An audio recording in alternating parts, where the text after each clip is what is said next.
बीच जानकारी ये भी है कि बिहार में बीजेपी का मुख्यमंत्री हो सकता है। सोर्सेस के हवाले से ये खबर है। बिहार में नए सिरे से सरकार के गठन के फॉर्मूले पर मंथन किया जाएगा। आज जेडीयू नेताओं के साथ बैठक अमित शाह की होने वाली है और एनडीए के भी सभी विधायकों को पटना आज बुला लिया गया है। अमित शाह खुद बिहार में आज मौजूद होंगे। पटना में आज मौजूदगी उनकी होगी। जेडीयू के नेताओं के साथ बैठक करेंगे और इसके अलावा न सिर्फ जेडीयू बल्कि एनडीए के सभी विधायकों को भी आज पटना बुला लिया गया है। सोर्सेस के हवाले से ये बड़ी जानकारी मिल रही है। और वही जानकारी है, सीएम नीतीश कुमार के जो बेटे हैं वो जेडीयू में शामिल हो सकते हैं। निशांत कुमार का नाम सामने आ रहा है जो कि जेडीयू में शामिल हो सकते हैं। सुबह 10 बजे नाम का ऐलान संभव है। सोर्सेस के हवाले से ये खबर है। तस्वीर भी आप देख पाएंगे, यही उनके बेटे हैं निशांत कुमार। हालांकि अब तक ऐसे राजनीति में सक्रिय नहीं रहे, मौके चौके पर जरूर उनकी तस्वीरें मिलती रही हैं, चाहे वो नीतीश कुमार के जन्मदिन का मौका हो या चुनाव जीतने के समय का मौका हो। ये वही तस्वीरें भी आपको हम दिखा रहे हैं। बहुत ज्यादा सक्रियता उनकी अब तक नहीं देखने को मिली है, लेकिन अब जानकारी है कि जेडीयू में वो शामिल हो सकते हैं। सुबह 10 बजे निशांत को लेकर ऐलान होगा तो लगभग 1 से 1.5 घंटे में बहुत हद तक तस्वीरें साफ हो जाएंगी।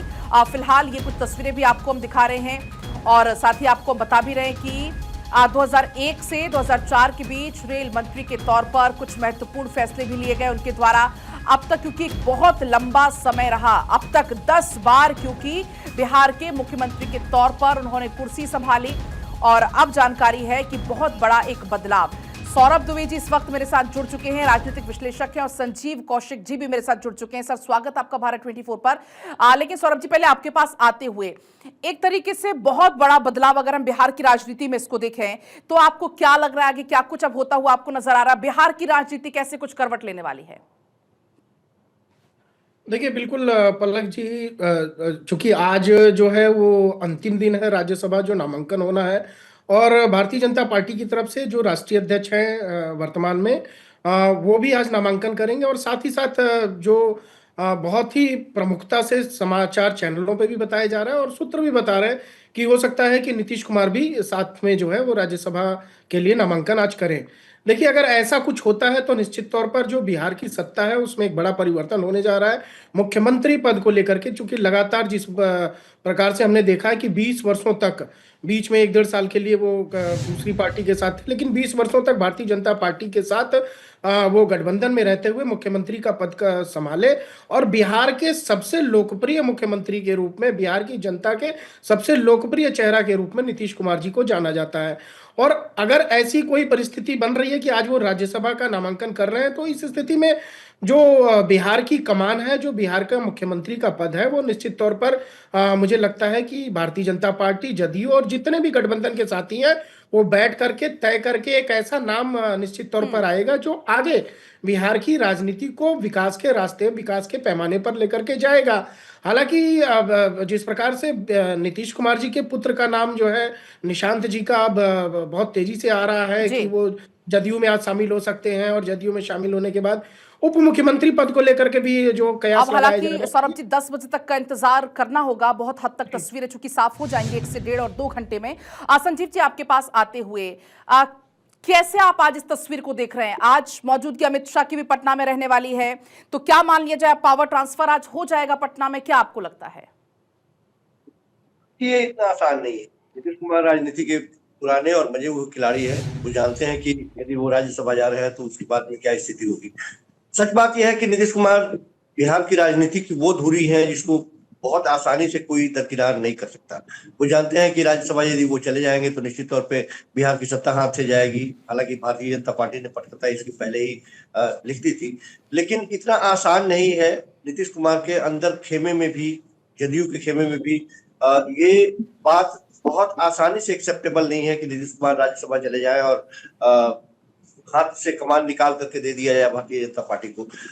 हम ये मानते हैं कि, मानते नहीं है, ये बात पक्की खबर भी है कि नीतीश कुमार के पार्टी के अंदर भी सब कुछ ठीक ठाक नहीं है।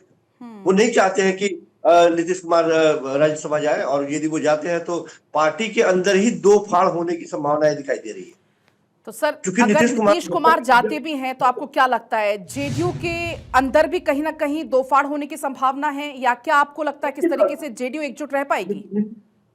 निश्चित तौर पे जदयू के अंदर भी बहुत सारे ऐसे लोग हैं जो अपने प्रतिष्ठा, अपने स्वाभिमान और अपने राजनीति की उस धुरी को बरकरार रखना चाहते हैं। वो भारतीय जनता पार्टी में एक तरह से ये विलय के जैसे है। ये कहने में हमें कोई गुरेज नहीं है कि यदि नीतीश कुमार राज्यसभा जाते हैं और भारतीय जनता पार्टी का कोई मुख्यमंत्री बनता है तो फिर नीतीश कुमार के पार्टी का कोई अस्तित्व नहीं रहने वाला है। तो एक तरह से विलय के जैसे है, और यदि ये विलय हो जाता है तो फिर बचता कहाँ है कुछ। तो नीतीश कुमार के सिद्धांतों को लेकर के जिस तरह से वो मुखर रहे हैं, जिस तरह से सर्वधर्म समभाव की बात वो करते रहे हैं, जिस तरह से उनके अपने वोटर रहे हैं, उसमें निश्चित तौर पे दो फाड़ होने की संभावना है। कभी नहीं चाहेंगे नीतीश कुमार की इस तरह की स्थिति हो, लेकिन भारतीय जनता पार्टी ने जिस तरह से एक कॉकस लगाया है, एक पटकथा जो रची है, उसमें वो कामयाब होती हुई दिखाई दे रही है मुझे वर्तमान में जो दिखाई दे रहा है। लेकिन क्या नीतीश कुमार अपने पार्टी की कीमत उस लेवल पे ले जाके चुकाने की हैसियत रखते हैं कि पार्टी खत्म हो जाए लेकिन वो भारतीय जनता पार्टी के साथ रहेंगे या भारतीय जनता पार्टी के हो जाएंगे, ये बेहद महत्वपूर्ण है। और नीतीश कुमार इसी उहापोह में, उनके परिवार में, उनके घर में, वे पूरे परिवार की बात मैं बताऊं आपको कि परिवार में भी इस तरह की बातें चल रही। कल रात में लगातार ये बात चल रही थी, सूत्रों के हवाले से खबर आई कि उनके बेटे भी कह रहे थे कि नहीं, आपको नहीं जाना है, आपको रहना है। हालांकि एक लालच ये भी दिया जाता था कि उनके बेटे उप मुख्यमंत्री बनेंगे। लेकिन संजीव सर, उनके बेटे का भी आपने जैसे कि जिक्र किया, नीतीश कुमार जो हमेशा से परिवारवाद को लेकर हमला बोलते आए हैं, मंचों से हमला बोलते आए हैं।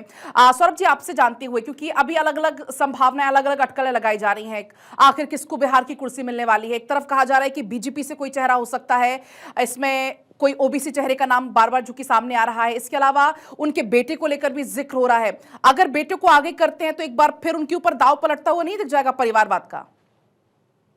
देखिए पलक जी, मुझे लगता है कि सुबह सुबह जब कोई नकारात्मक विचार पेश करने लगे और लगातार ये कुंठा देखी जा रही है कि जो राजनीतिक पार्टियां चुनाव में हार रही हैं, उनके समर्थक और उनके समर्थक राजनीतिक विश्लेषक वो सुबह ही पहले से ही पता लगाने लगते हैं कि जदयू का विलय होने जा रहा है। मुझे ये बात नहीं समझ में आती कि भारतीय जनता पार्टी और जदयू वो गठबंधन में रह करके इतना बड़ा चुनाव बिहार के अंदर जीते, जिसके अंदर विपक्ष का सुपड़ा साफ हो गया।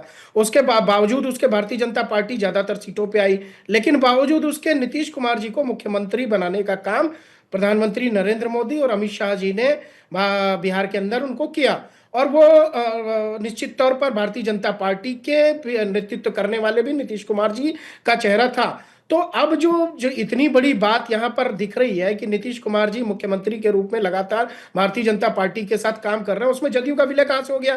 क्या जदयू के नेता, इतनी बड़ी बिहार की राजनीति को हम जानते हैं कि बिहार के जो नेता होते हैं बहुत राजनीति के अंदर बहुत प्रखर माने जाते हैं, तो क्या उनकी समझ कम है? उनको लगता है कि जदयू पार्टी जो है भारतीय जनता पार्टी में विलय हो जाएगी? ऐसा नहीं होता भैया। 20 सालों से जदयू है, भारतीय जनता पार्टी है, दोनों एक साथ गठबंधन में रह करके बिहार की जनता के लिए उसके विकास के कार्यों को आगे बढ़ा रहे हैं। और मुझे लगता है कि जिस प्रकार से नीतीश कुमार जी अगर केंद्र में भी आते हैं, राज्यसभा मिलती है उनको, तो ऐसा थोड़ी ना कि उनकी छत्र छाया हट जाएगी। नीतीश कुमार जी की छत्र छाया बिहार के ऊपर हमेशा से रहेगी।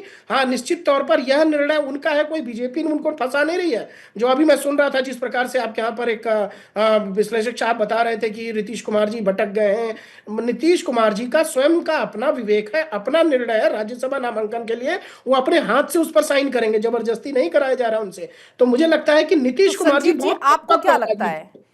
जी, संजीव जी से मेरा सवाल था, तो आपको सर, आपको क्या लगता है इसमें? देखिए पलक, जो भाषा अभी सौरभ भाई बोल रहे थे, ये भाषा इलेक्शन से पहले शायद भारतीय जनता पार्टी बोलती तो समझ में आता। इलेक्शन से पहले भारतीय जनता पार्टी इस तरह की भाषा नहीं बोल रही थी। निश्चित तौर पे रिजल्ट के बाद में इस तरह की भाषा का इस्तेमाल कर रही है वो। और नीतीश, यही मैं कह रहा हूँ कि नीतीश कुमार ये बात समझ रहे हैं कि नीतीश कुमार को किस दिशा में ले जाने का प्रयास किया जा रहा है। और उनके जो जितने भी अनुयायी हैं, जितने भी उनको चाहने वाले हैं, जिन लोगों ने नीतीश बनाया है, वो लोग सारी ये भाषा अभी जो डंके की चोट पे बोल रहे हैं कि नीतीश कुमार बेवकूफ नहीं है, समझदारी है उनके अंदर, सब लोग समझते हैं। थोड़ी बहुत देर में सर तस्वीर और क्लियर होगी। दूसरा, इसमें विपक्ष का भी एक बड़ा रोल है कि विपक्ष इस नेतृत्व परिवर्तन को कैसे लेती, विपक्ष को क्या फायदा होता है, किस तरीके से विपक्ष इसको लेता है, वो भी देखना होगा। फिलहाल आप दोनों का बहुत शुक्रिया पूरी बातचीत और जानकारी के लिए।